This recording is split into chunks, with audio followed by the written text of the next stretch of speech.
नमस्कार दोस्तों, मेरा नाम है कार्तिक भारद्वाज और आपका हमारे चैनल पर हार्दिक स्वागत है। हम पढ़ रहे हैं philosophical and sociological perspectives of education, यानी शिक्षा के दार्शनिक एवं समाजशास्त्रीय परिप्रेक्ष्य। दोस्तों, इससे पहले हम अपनी फर्स्ट यूनिट में 3 क्वेश्चन पहले ही पढ़ चुके हैं। आज से हम अपनी यूनिट 2 स्टार्ट करने जा रहे हैं।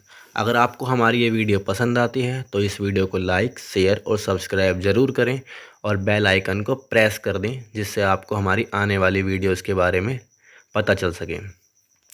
दोस्तों, यूनिट 2 में सबसे इम्पोर्टेंट क्वेश्चन है और ये बहुत बार आपके एग्ज़ाम्स में पूछा गया है, इसलिए सबसे पहले हम इसी को डिस्कस करने वाले हैं आज की इस वीडियो में। आपका क्वेश्चन है कि दर्शन एवं शिक्षा एक ही सिक्के के 2 पहलू हैं। वैसे ये एक कथन है, ठीक है। ये एक कथन है और इस कथन का ही हमने इस पूरी वीडियो में डिस्कस करने वाले हैं, इस कथन के बारे में ही। तो ये एक कथन है कि दर्शन एवं शिक्षा एक सिक्के के 2 पहलू हैं। एक पहलू तो सैद्धांतिक है और दूसरा व्यवहारिक। इस कथन का विवेचन कीजिए, यानी इसके बारे में बताइए और दर्शन और शिक्षा में संबंध को स्थापित कीजिए। दर्शन व शिक्षा में संबंध को स्थापित कीजिए। तो पहले हमें यहाँ दर्शन के बारे में बताना होगा, फिर शिक्षा के बारे में बताना होगा, फिर जिसने ये कथन कहा है उसके बारे में और 2-3 परिभाषाएं उससे अलग, फिर इनके संबंध को, इनमें रिलेशन क्या है इसके बारे में बताएंगे। तो पहले हम अपने दर्शन के बारे में पढ़ते हैं। देखिए, हिंदी का दर्शन शब्द, जो दर्शन शब्द है हिंदी भाषा का शब्द है, यानी हिंदी का दर्शन शब्द अंग्रेजी भाषा के फिलॉसफी शब्द का पर्याय है।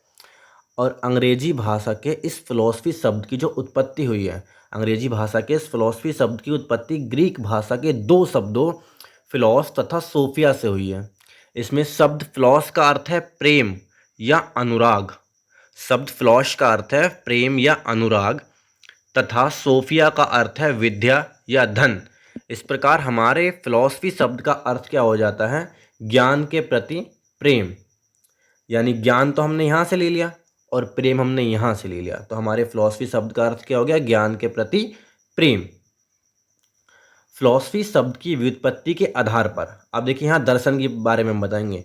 फिलॉसफी शब्द की व्युत्पत्ति के आधार पर ज्ञान की खोज करने, फिलॉसफी शब्द की व्युत्पत्ति के आधार पर ज्ञान की खोज करने तथा उसके वास्तविक स्वरूप को समझने की कला को हमने दर्शन कह दिया है।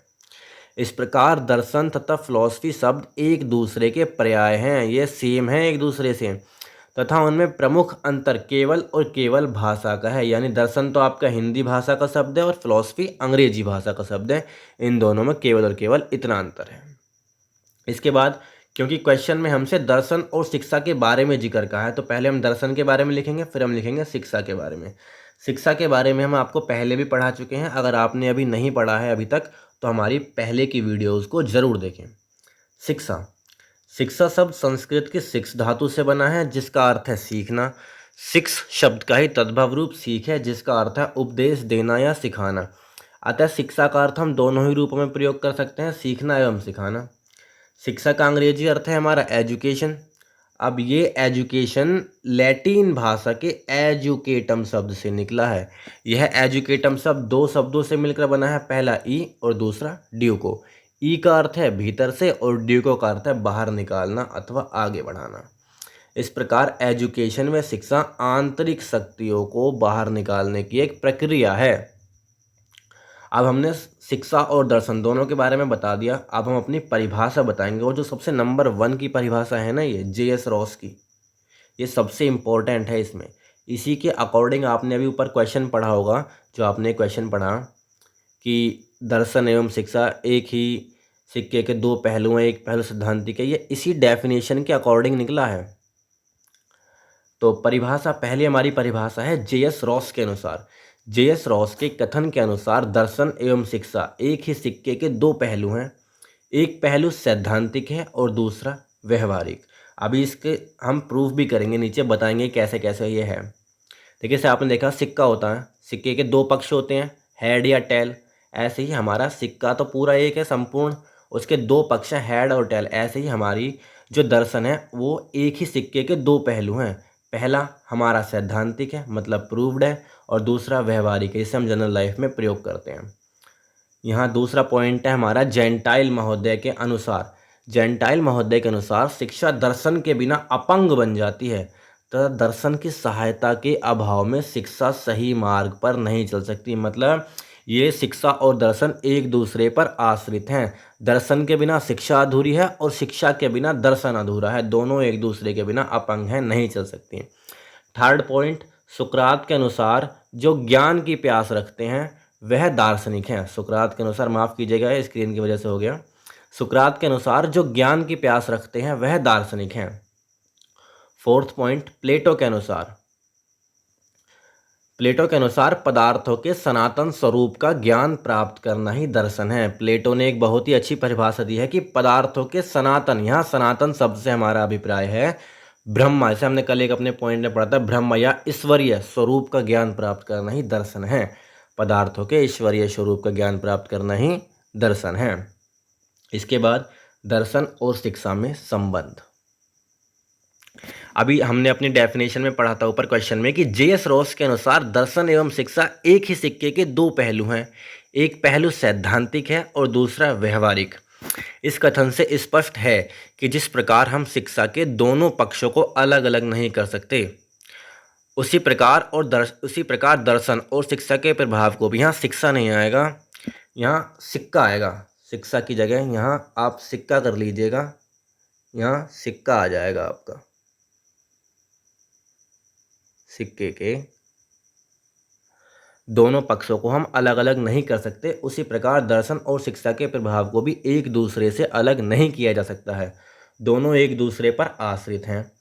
नई शिक्षा नए दर्शन को जन्म देती है और नया दर्शन नई शिक्षा को जन्म देता है। यह दोनों एक दूसरे के बिना अपंग है। ये पॉइंट हमने अभी पहले ऊपर भी पढ़ा था।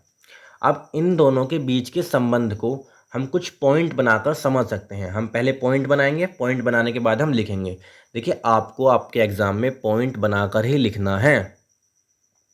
पहला, शिक्षा दर्शन के निर्माण की आधारशिला है। आधारशिला यानी नींव है। जैसे हम मकान बनाते हैं, मकान से पहले हम नींव बनाते हैं, तो शिक्षा क्या है, वो दर्शन की एक नींव है। यह बात तो सब जानते हैं कि दर्शन के निर्माण और विकास के लिए चिंतन और मनन आवश्यक है। यानी चिंतन, मन में चिंतन करना और उस बात को मन में दोहराना आवश्यक है। एक अशिक्षित व्यक्ति चिंतन और मनन यह सब कार्य नहीं कर सकता। उसके लिए आवश्यक है शिक्षा का होना। शिक्षा के द्वारा ही हम भाषा को सीखते हैं और उसी के द्वारा हम विचार कर पाते हैं।